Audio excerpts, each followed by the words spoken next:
കഴിഞ്ഞ ദിവസം ഹിന്ദു ദിനപത്രം അതിൻ്റെ എഡിറ്റോറിയലിൽ നമ്മുടെ സ്പീക്കർ ഓം ബിർളാജിയോട് മനോഹരമായ ഒരു വാദമുയർത്തി. വെറുതെ ലിപ് സർവീസ് നടത്തരുത്, അഥവാ വായ്ത്താരി അടിക്കരുത്. അത് പറഞ്ഞത് അദ്ദേഹം സ്വമേധയാ സ്പീക്കർക്കുള്ള അഭിനന്ദനങ്ങൾ സ്വീകരിച്ചുകൊണ്ട് ആ മറുപടി പറയുന്നതിനിടയിൽ ഒരു പ്രമേയം സ്വയം അങ്ങ് വായിച്ച് 50 വർഷങ്ങൾക്ക് മുമ്പ് നടന്ന അടിയന്തരാവസ്ഥയെക്കുറിച്ച് കോൾമേർ കൊണ്ടതിനെക്കുറിച്ചാണ് ഹിന്ദു ദിനപത്രം എഴുതിയിരിക്കുന്നത്. വളരെ മനോഹരമായി ക്രിസ്പായാണ് ആ എഡിറ്റോറിയലിൽ പരാമർശിച്ചിട്ടുള്ളത്. അത് വേറൊന്നുമല്ല, 1975 ജൂൺ 25 തുടങ്ങി ഏതാണ്ട് 21 മാസം നീണ്ടുനിന്ന എമർജൻസി അഥവാ ഇന്ദിരാഗാന്ധി പ്രഖ്യാപിച്ച അടിയന്തരാവസ്ഥയെക്കുറിച്ച് വളരെ മനോഹരമായ പ്രമേയത്തിലൂടെ അത് ചൂണ്ടിക്കാണിച്ചുകൊണ്ട് പാർലമെൻറ്റിനെ കോൾമേർ കൊള്ളിക്കാൻ വേണ്ടി നടത്തിയ ശ്രമങ്ങളെ ഹിന്ദു ദിനപത്രവും അതുപോലെ എല്ലാവരും അഭിനന്ദിക്കുന്നുണ്ട് എന്ന് പറഞ്ഞാണ് അവരുടെ എഡിറ്റോറിയൽ തുടങ്ങിയത്.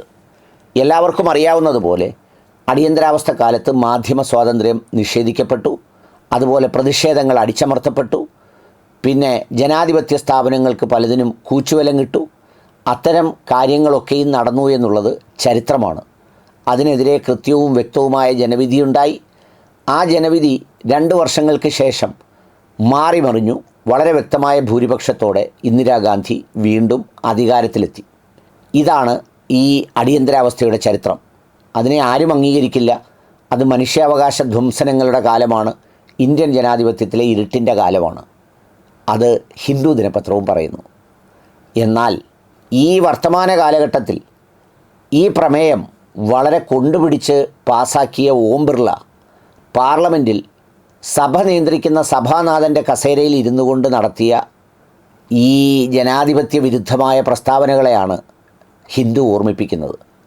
ഏതാണ്ട് 100-ലധികം MP-മാരെ സസ്പെൻഡ് ചെയ്തു, പ്രതിഷേധിച്ചു എന്ന് പറഞ്ഞിട്ട്. അവരുടെ അസാന്നിധ്യത്തിൽ ബില്ലുകൾ ചുട്ടെടുത്തു എന്ന് മാത്രവുമല്ല, ചുറ്റുപാടുകളിൽ മാധ്യമ സ്ഥാപനങ്ങളെ ആക്രമിക്കുന്നതും എന്തെങ്കിലും തരത്തിലുള്ള വ്യത്യസ്തമായ വാർത്തകൾ കൊടുക്കുന്ന സ്ഥലങ്ങളിൽ റെയ്ഡും അതുപോലെ തന്നെ മറ്റു പലതരത്തിലുള്ള നിയന്ത്രണങ്ങളും നടത്തി പല പത്രമാധ്യമ സ്ഥാപനങ്ങളും രാജ്യം പോലും വിട്ടുപോകേണ്ടി വരുന്ന യാഥാർത്ഥ്യമൊന്നും കാണാതെ വെറുതെ ലിപ് സർവീസ് നടത്തരുത് എന്നാണ് ഈ ഓം ബിർളയോട് ഹിന്ദു ദിനപത്രം പറഞ്ഞേക്കുന്നത്.